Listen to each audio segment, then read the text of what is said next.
안녕하세요, 여러분. 오늘도 여러분의 질문에 대해서 함께 답하는 시간입니다. 오늘도 우리 진 선생님과 윤 선생님 함께 나왔는데요. 어떻게 오늘도 떨리세요? 지난번에 긴장 많이 해서. 네, 그죠. 네, 긴장을 엄청 하셨대요. 그래서 목소리가 작다 뭐 이런 분도 계셨는데 여러분 작을 수밖에 없어요. 되게 떨린답니다. 네. 자, 오늘은 강박에 대한 이야기를 계속해서 해보려고 해요. 강박은 지난번에 우리가 강의에서 배웠다시피 굉장히 완벽주의적인 규칙에 굉장히 경직되게 따르는 그런 특징을 갖고 있죠. 그렇죠. 예. 또 어떤 특징이 있을까요? 강박 중에는 이제 그 청결, 이런 세균 강박. 그렇죠. 있죠. 또 뭐가 있을까요? 높은 기준? 높은 기준. 완벽주의? 네, 네. 저는 이제 그런 모든 것 외에도 사고.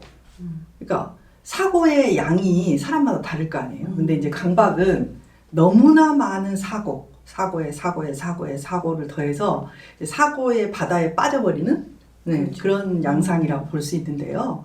이제 문제는 그 사고의 질이 이제 더 큰 문제인데, 이 강박에 있어서 사고의 질은 정말로 사람을 괴롭히는 사고들을 이제 많이 하는 그런 유형입니다. 강박에 대한 더 자세한 정보는 아마 이전 강의, 강박에 대한 강의들을 참조하시고, 오늘은 이제 여기에 올려주신 여러분의 질문을 가지고 함께 이야기를 해보기로 하겠어요. 자, 그러면 왜 그런 이렇게 사람을 괴롭히는 초자, 그런 거를 왜 부모가 자식에게 심어주느냐. 그런 걸 안 심어주면 되는데, 응? 그런 질문이 있었어요. 왜 그렇게 학대적으로 그렇게 심는지 궁금하다. 선생님 어떻게? 아마 그 부모님께서도 원가족에서 배운 언어가 그런 언어가 아니었을까 싶어요. 그렇죠. 그분의 부모님도 불안과 걱정과 또 한편의 사랑의 다른 표현이긴 하지만 그런 어떤 이제 초자아적인 언어를 사용하심으로써 아이들을 보살피려고 하셨고 또 그게 자기 안에 내면화돼서 자기의 언어가 되고 또 아이 안에 똑같은 것을 반복하게 되는 상황이 아니었을까 싶어요. 네. 그러게요. 그러니까 이제 어떤 아버지는 이렇게 딱 들어오면 아이들이 이제 한눈에 스캔을 한대요. 아이들을. 그래서 무엇을 내가 고쳐줘야 되느냐. 이런 생각을 항상 한다는 거예요. 그래서 틀린 게 이제 눈에 자꾸 보이는 그렇죠. 거죠. 그래서 왜 그렇게 고쳐야 생각을 될 거. 하시냐. 그랬더니 내가 애들 만날 시간도 적은데 응? 내가 볼 때 그걸 고쳐줘야지. 딴 데 가서 그런 거 듣고 잘못해가지고 손가락질 당하면 절대 안 된다. 그러니까 이제 얘를 보는 그 짧은 시간에 딱 들어오면 야 너는 옷을 이렇게 입고 너는 왜 TV를 몇 센치 앞에서 입고 이런 거를 계속 올 때마다 지적을 했다는 거예요. 예. 이제 본인은 사랑이죠. 본인. 그렇죠. 예. 동기는 사랑이지만 그렇죠. 방식은 잔소리로 나타나는 그렇죠. 그러니까 이제 이 애들이 아버지만 들어오면 네. 쏜살같이 방으로 이제 들어가는 거죠. 피하겠네요. 그렇죠. 지적당하니까. 네. 그래요. 여러분 그런 부분이 있고요. 또 뭐 이런 이야기가 있어요. 자, 3번을 들으셨대요. 이 강박에 대한 거를. 근데 야 정말 저렇게 내 이야기를 정확하게 하다니 신기하다. 그런데 50이 가까워지니까 이제 이 성격을 이겨낼 수가 없다. 기력이 없다. 분명 꽤 잘하는데 자신이 없고 두렵다. 이런 분들 정말 많으세요. 그렇죠. 그죠? 네. 예수 선생님 한번 이야기해 본다면? 네. 이제 아마 그 원칙들 본인이 갖고 정하셨던 원칙들을 지키다 아마 번아웃이 되셨을 것 맞아요. 같아요. 네. 이제 나이가 들면서 또 체력적으로는 떨어질 수밖에 없거든요. 청년기가 그렇죠. 아니잖아요. 네, 그래서 아마 욕구는 그대로 있으시는데 체력은 따라가지 못해서 아마 좌절스럽고 그렇죠. 낙심이 되고 그럴 것 같아요. 그렇죠. 우리가 이제 제가 이제 한 40대 후반에서 50대 정도 되시는 분들이 공황장애나 뭐 갑자기 우울증이 오신다든지 뭐 망상이 있어서 오신 분들이 꽤 있어요. 근데 이제 그분들이 오셔서 뭐라고 하냐면은 제가 이런 거 물어보거든요. 최근에 스트레스 받으신 거 있으신가? 특별히 힘드신 일 있었나? 뭐 이런 걸 이제 여쭤보는데 근데 이제 그분들이 저에게 항변을 하는 거는 그런 거예요. 물론 있었다. 그런데 내가 옛날에는 이보다 더 심한 일이 많았지만 다 견뎠는데 지금 왜 그러는 거냐 이런 말씀 굉장히 많이 하세요. 그럼 제가 이제 이런 이야기해요. 누적이 됐다.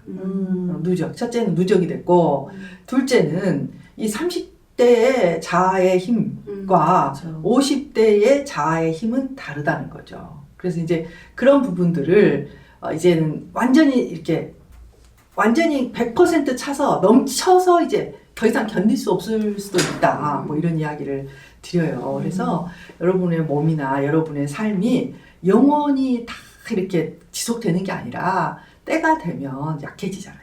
네. 맞아요. 그 이게 에너지라는 게 계속 생겨나는 게 아니라 그렇죠. 사실은, 네, 그렇죠. 한정되어 있는 것을 맞아요, 우리가 맞아요. 유한한 것들을 쓰는 거기 때문에 그렇죠. 배분을 잘해야 될 것 같아요. 맞아요. 그리고 이제 배분이라는 측면에서 볼 때 어떤 게 있냐면은 자, 내가 100이 가장 베스트, 가장 높이 이제 내 에너지를 쓴다. 그럼 100이라면 한 70이나 80을 계속 써도 괜찮아요. 근데 문제는 이 100을 넘어서 130, 140을 잘못 쓰는 순간 와르르 무너질 수가 있거든요. 그래서 이런 관리를 해야 되는데 네. 이제 이 강박들은 워낙 자기를 쥐어짜서 하는 게 이렇게 버릇이 돼 있단 말이에요. 맞아요. 그러니까 이제 이렇게 짜는 게 계속되다가는 어느 순간에 그 어떤 기준을 탁 넘어가는 순간 부러지죠. 맞아요. 부러지고 깨지죠. 네. 네. 그 순간이 안 오도록 노력을 해야 된단 말이에요. 네. 이제 이분도 구구절절히 이제 내 이야기다. 나는 지금 40에 퇴사를 했다. 그런데 그 내가 잉여인간이고 쓰레기이고 무임승차한 인생이었다.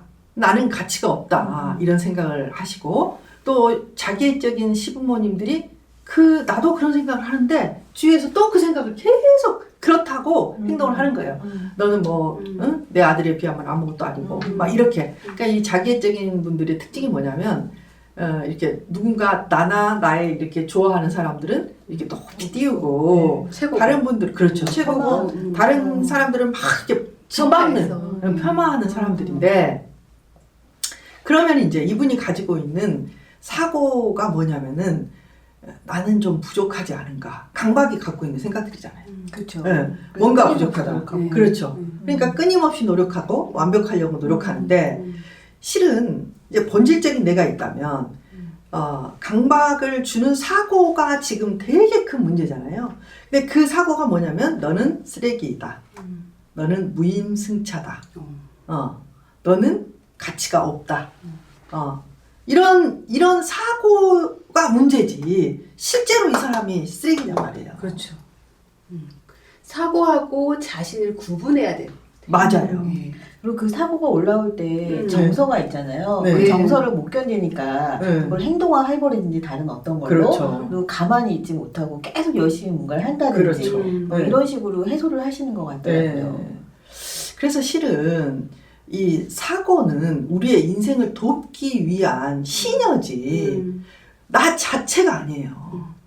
근데 이제 우리가 착각을 하는 게 뭐냐면은 사고를 더해서 사고에 만족을 주는 존재가 되려고 노력을 하는 느낌이 있단 말이에요. 그래서 제가 가끔 이제 이 강의에서 Here and Now 지금 여기에서의 나를 느끼시라. 사고에 뒤덮여서 함몰된 내가 아니고 나의 존재로서의 나를 느껴야 된다 이런 말씀을 드리거든요. 존재로서의 나를 느낀다는 걸 좀 이제 힘들어 하시는데 다음에 한번 이것도 주제를 삼아서 설명을 하려고 해요. 네, 기대가 되겠네요. 그렇죠. 근데 그게 뭐냐면은 지금 이 자리에서의 나, 그러니까 과거의 나도 아니고 미래의 바보 같은 나도 아니라 지금 현재 존재하고 숨쉬고 느끼고 먹고 누리고 있는 그냥 내 존재로서의 나를 느껴야 되는 거예요. 그래서 숨쉬기도 하고 알아차리기 훈련도 하고 뭐 이런 거 많이 하잖아요. 네. 근데 이게 상당히 중요해요. 강박이 있으신 분들에게는 이 알아차리기, 그 다음에 호흡, 명상, 또 그 순간에 집중하기, 뭐 이런 훈련들을 하셔야 돼요. 이 사고는 우리의 삶의 존재의 도구인데 도구가 나를 완전히 점령하는 그런 것들을 우리가 주의해야 될 거예요.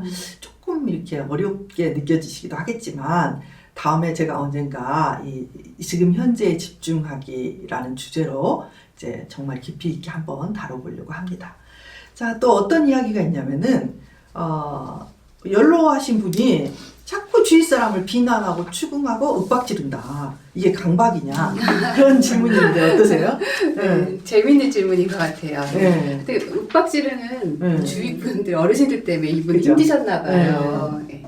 근데 강박증이라기보다는 저는 이제 어르신들, 노인들의 그 발달 단계에서 일어날 수 있는 일이라고 생각이 돼요. 그러니까 나이가 들수록 노인이 된다는 것은 생각이 더 넓어지고, 그죠? 풍요로워지는 게 아니라 사실은 더 편협해지고, 맞아. 예, 완고해지는 거거든요.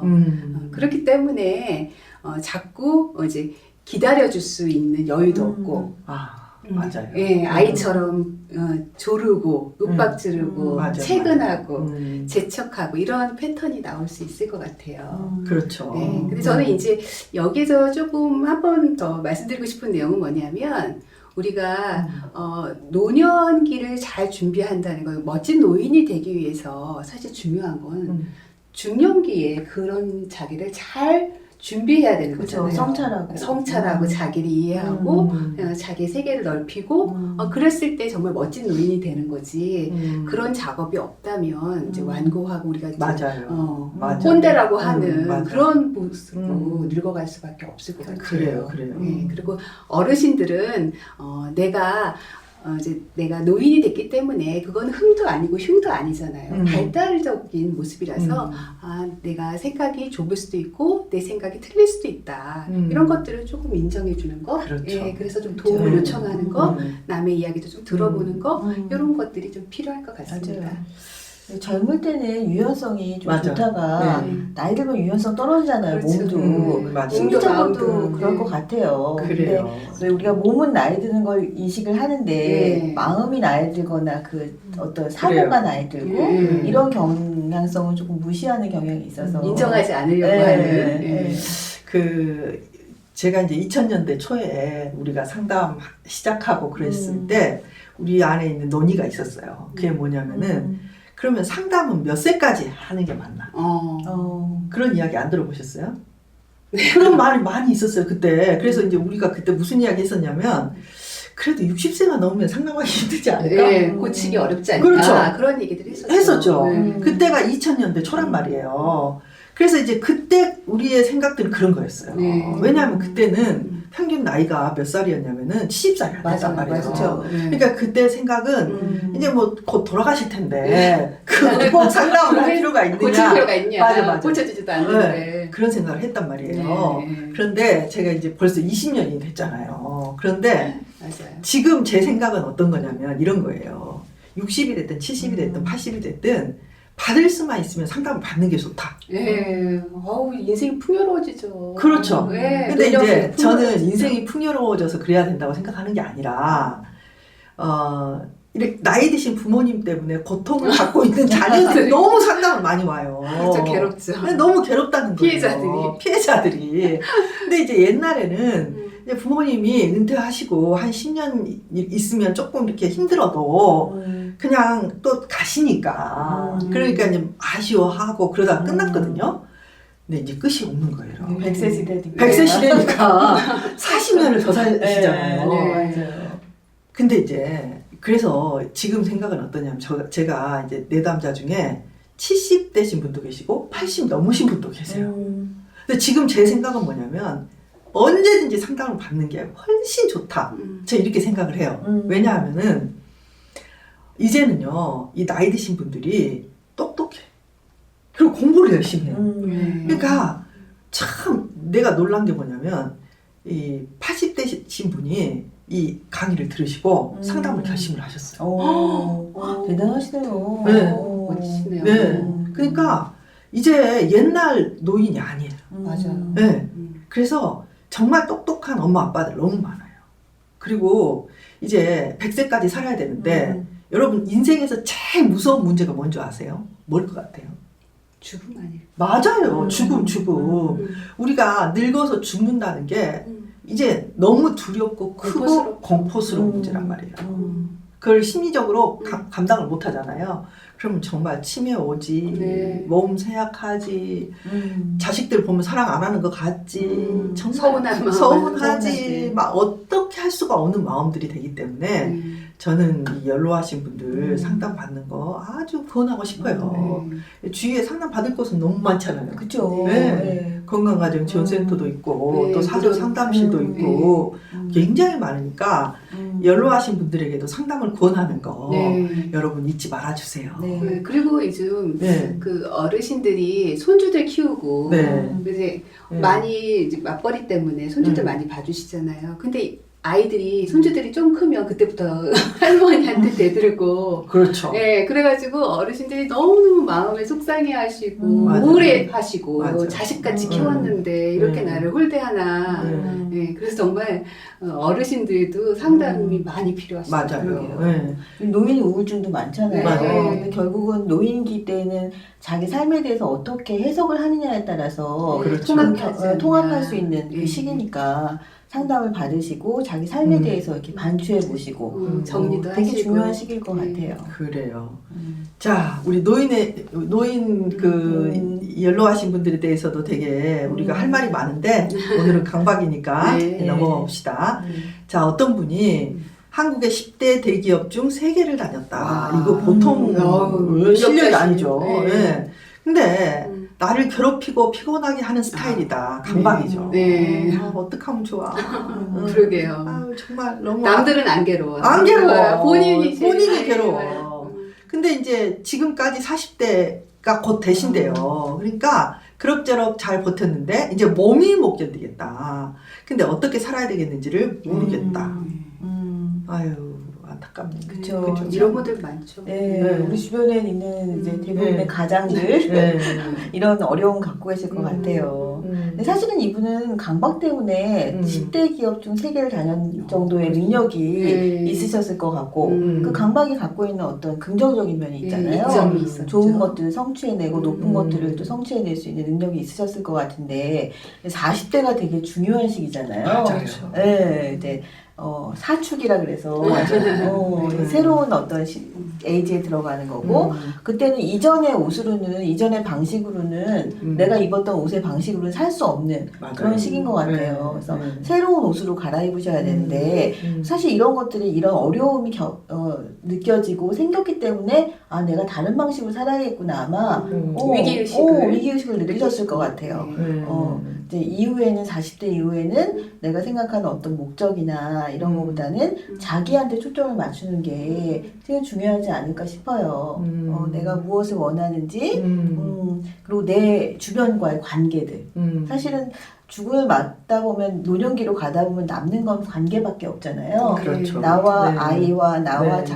아내와의 관계, 그리고 친밀한 그 사이 관계 안에서의 무엇이 남았는가 이런 것들을 생각해 볼 시간이 아닐까 싶어요. 그렇죠. 근데 이제 이분의 마음 속에는 내가 요만큼까지 완벽하게 하지 않으면 떨어져 죽을 것 같은 느낌이 있을 거거든요. 그래서 내가 요만큼이 아니라 조금 더 내려도 그렇죠. 별일이 안 죽어. 별일이 안 일어나요. 안 죽어. 네. 그리고 죽는다 해도 내가 이렇게 살 수는 없어. 이렇게 하고 좀 배짱을 탁 부려야 되는데 이게 진짜 있는가 봐요. 네. 맞아요. 아마 엄청 용기가 필요해요. 조마조마하게 사셨을 거예요. 네. 평생을. 네. 근데 이런 분은 네. 강박이 심하신 분은 옆에 있는 사람들이 다 좋아해요. 알아서 잘하죠. 네, 알아서 잘하고 말 안 해도 잘하고. 네. 자기 남 이렇게 실수할 때 난 절대 안 하려고 하고 성실하게 살거든요. 그렇죠. 그러니까 이제 요 정도 되면 딱 적당한데 초과분이 너무 많아. 이거 조금 낮추세요. 더 낮춰요. 더 낮춰. 이게 누구도 해줄 수가 없어요. 내 스스로 내가 갖고 있는 지금 기준에서 난 낮춰야 된다. 내가 지금 갖고 있는 것 중에서 한 80% 정도만 하자. 이렇게 스스로 그 80%를 찾아내야 돼요. 되게 어렵기는 하지만 인간 참 의지가 대단한 게 내가 80%다라고 딱 설정을 하잖아요. 그러면 어렵지만 찾아가요. 근데 전 그런 거 정말 권하고 싶어요. 마음속에 내 80의 지점이 어딘지를 좀 발견해 나갔으면 좋겠어요. 자, 오늘 강박성에 대해서 우리가 서로 이야기를 해봤는데 아이고 이렇게 질문을 받으면서도 안타깝죠. 그죠? 네. 대부분 강박들이 되게 이렇게 선해요. 그쵸. 악할 틈이 없어. 이분들은. 참 애쓰고 사시는 그렇죠. 분이에요. 성실하시고. 너무 네. 애쓰고 성실하시죠. 근면하시고. 네. 여러분 조금만 더 음. 조금만 더 배짱을 부리고 조금만 더 내 이 지금 하는 거를 한 80으로 줄여보는 연습들 하신다면, 그리고 그 사고의 바다, 너는 무가치하다, 너 이렇게 하면 너는 아무 쓸모없는 인간이다, 이거 다 거짓말이에요. 거짓. 속으시면 안 돼요. 맞아. 속으면 안 돼요. 이건 여러분의 본질에 대한 이야기도 아니고 정말 살아남기 위해서 내 속에서 만들어진 어떤 사고의 어떤 파편이란 말이에요. 네. 그래요. 오늘 여기까지 강박에 대해서 여러분께 보내드렸고요. 우리 다음 시간에 또 만나요. 여러분 감사합니다.